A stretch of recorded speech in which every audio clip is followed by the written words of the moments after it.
Page 7. Whoever holds on to the khandhas, aggregates, and grasps them, that person is named as one who carries a heavy burden.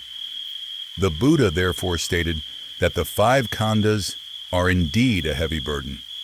The khandhas include rupa, form/matter, vedana, feeling, sana, perception/memory, sankhara, mental formations, and vijnana, consciousness.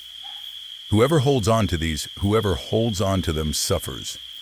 When a person relinquishes the burden, meaning they become empty and do not grasp the khandhas as being a self or belonging to a self, when they do not grasp and then let go, they become one who has laid down the burden, and they naturally experience happiness.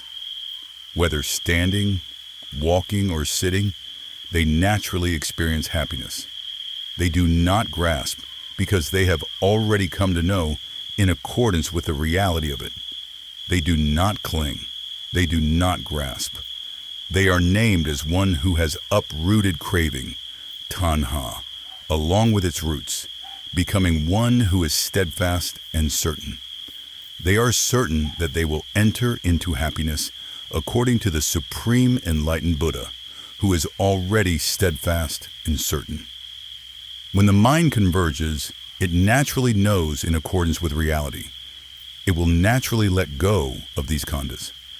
Right when it converges, that is when it lets go.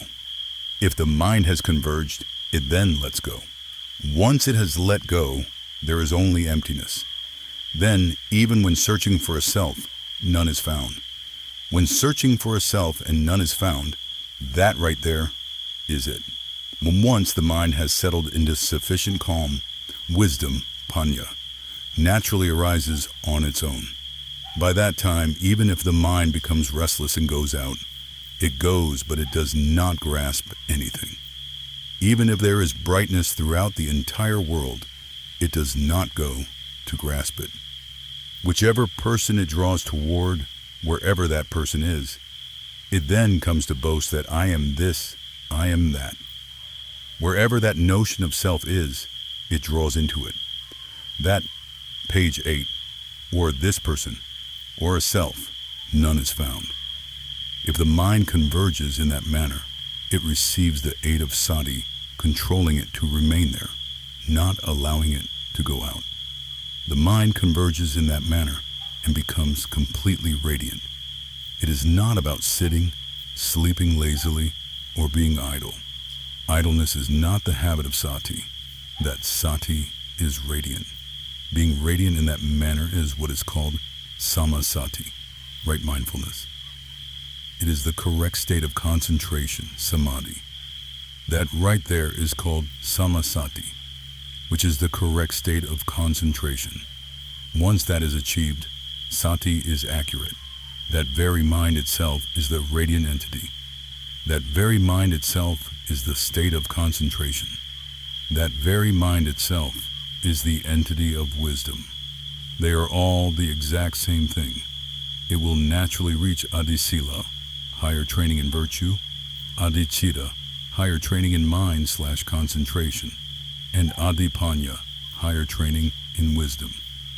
This relies on Sati controlling it right there.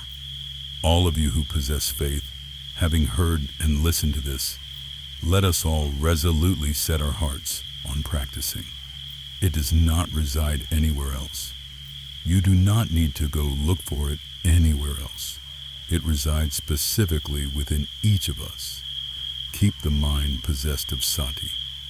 You do not need to go reach for it anywhere else. Do it right there, and you will naturally realize it yourself. Pakatam, to be personally realized, or sanditiko, visible here and now. You will see it yourself. Akaliko, timeless.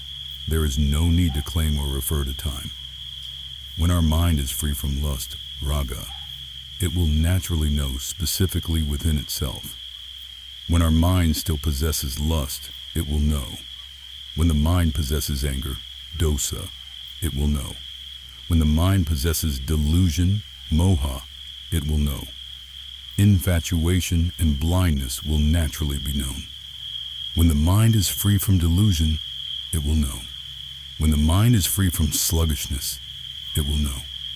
When the mind is restless, it will know. Once it is known, one will then be able to relieve, untie, and correct it. Knowing that the mind has become light and thin, one will then increase one's joy, increase, page 9, one's faith, and accelerate one's effort further. Let us take just this much and practice it together. There is no need to claim or make excuses about where one's status or foundation lies. Wherever you are, you can practice. When the time comes and the mind settles into calm, Sati is naturally right there. Evam, thus it is.